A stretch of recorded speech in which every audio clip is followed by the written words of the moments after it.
महादेव। मैं अभी केदारनाथ में हूँ। अभी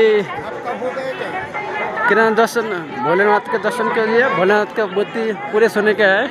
आज मुझे दिखाई दिया है, पहली बार सोने की मूर्ति दिखाई दे रहा है। हर हर महादेव। और मैं इधर ही हूँ। हर हर महादेव। देख सकते हो मैं यहीं पे लाइव पे रिकॉर्ड कर रहा हूँ। हर हर महादेव। हर हर महादेव।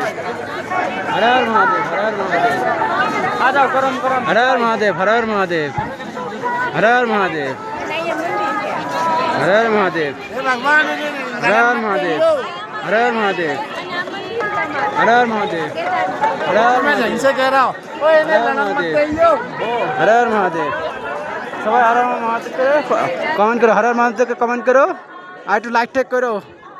আমি এত কষ্ট করে ভিডিওগুলো বানাচ্ছি, একটু লাইক টেক করো। আমি 4 ধাম যাত্রা করতে সাইকেল নিয়ে, আর একটু সাপোর্ট করো। আমি 4 ধাম যাত্রা করতে 4 ধাম যাত্রা যে আমার সফল হয় তার জন্য আমাকে কামনা করো।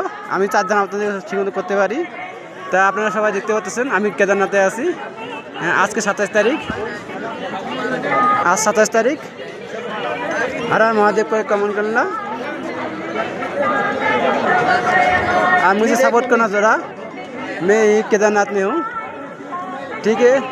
मैं साइकिल से बहुत मुश्किल बहुत तकलीफ़ से आ जाता हूँ यहाँ पर, इसलिए आप लोग मुझे सपोर्ट कीजिएगा। हर हर महादेव करके। हर हर महादेव। हर हर महादेव। हर हर महादेव। हर हर महादेव।